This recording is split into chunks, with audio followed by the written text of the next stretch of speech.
اب دوسری طرف خالق کائنات نے فرمایا جہاں ادب اس انتہا پر ہے، جب ادب ساری حدوں سے ماوراء ہے، تو لہٰذا اب اس رسول کی بارگاہ میں اگر کسی نے ذرا سی بے ادبی کر ڈالی، ذرا سی بولیے معمولی سی بے ادبی،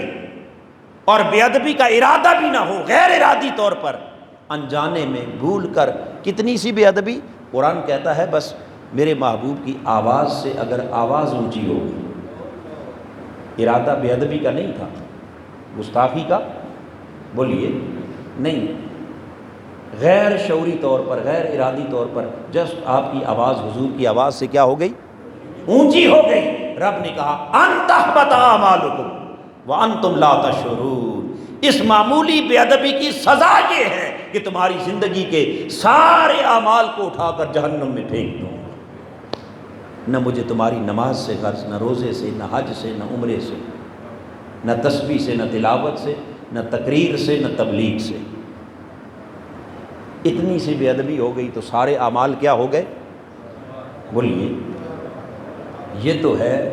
غیر ارادی طور پر معمولی بے ادبی، اس پر یہ سزا ہے۔ اب اگر کوئی بدبخت میرے آقا کی بارگاہ میں جان بوجھ کر ارادتاً گستاخی کرے، بے ادبی کرے، تو خود سوچئے کہ اس کی سزا کا عالم۔ قرآن مجید میں اللہ پاک نے فرمایا ان الذین یؤذون اللہ ورسولہ لعنہم اللہ فی الدنیا والآخرہ وَأَعَدَّ لَهُمْ عَذَابًا مُهِينًا، وہ بدبخت جو اللہ اور اس کے رسول کو اذیت دیتے ہیں، دکھ دیتے ہیں، تکلیف پہنچاتے ہیں، گستاخی کر کے، بے ادبی کر کے، الزام تراشی کر کے، زبان درازی کر کے، جس نے میرے رسول کو اذیت دی، رب نے کہا وہ یہ نہ سمجھے کہ اس نے مصطفیٰ کو اذیت دی۔ یؤذون اللہ ورسولہ، ارے مصطفیٰ کی اذیت حقیقت میں خدا کی اذیت ہے۔ مصطفیٰ کا دکھ حقیقت میں کس کا؟ اللہ پاک نے فرمایا یہ میرا دکھ ہے، لہٰذا ایسے بدبختوں کے لیے لعنہم اللہ فی الدنیا والآخرہ، اس دنیا میں بھی اللہ کی لعنت ہے اور آخرت میں بھی اللہ کی، بولیے اللہ کی لعنت، وَأَعَدَّ لَهُمْ عَذَابًا مُهِينًا، اور ان کے لیے اللہ پاک نے فرمایا کہ ہم نے بڑا ذلت انگیز عذاب تیار کر رکھا ہے۔ تو باری تعالیٰ تیرے حبیب کو اذیت دینے والے، گستاخ، بے ادب، دنیا آخرت میں تیری لعنت تو ہو گئی، بس کیا ان کی سزا صرف اتنی ہی ہے؟ رب کائنات نے فرمایا نہیں، یہ تو ابھی ابتدا ہے، اصل سزا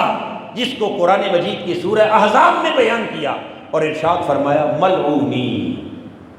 یہ وہ بدنصیب جن کے گلے میں ہم نے لعنت کا طوق ڈال دیا، دنیا اور آخرت میں جن کو مستحق کے لعنت قرار دیا، ملعونین، یہ لعنت والے لوگ اینما ثقفوا، جہاں کہیں پائے جائیں، اخذوا، پکڑے جائیں، گرفتار کیے جائیں، اور آگے فرمایا وقتلوا تقتیلا،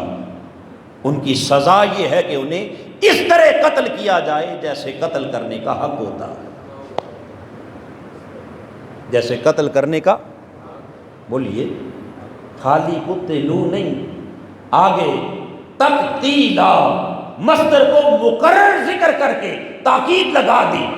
اور بعض مفسرین نے تقتیلا کا معنی بیان کرتے ہوئے کہا کہ انہیں یوں قتل کیا جائے کہ ان کے جسم کے ٹکڑے ٹکڑے کر دیے جائیں۔ مقصد کیا کہ انہیں نشانے عبرت بنا دیا جائے، ایسے نہیں کہ رات کے اندھیرے میں چھپ چھپا کر ان کو پھانسی چڑھا دیا جائے، نہیں، سر عام ایسے قتل کیا جائے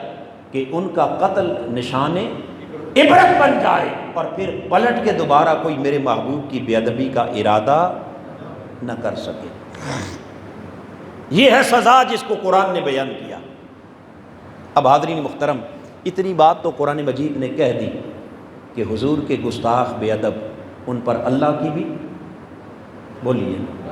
کیا ہے، اس کے بندوں کی بھی، دنیا میں بھی اور آخرت میں بھی، اور سزا کیا ہے؟ کم سے کم ان کی سزا موت ہے، قتل ہے،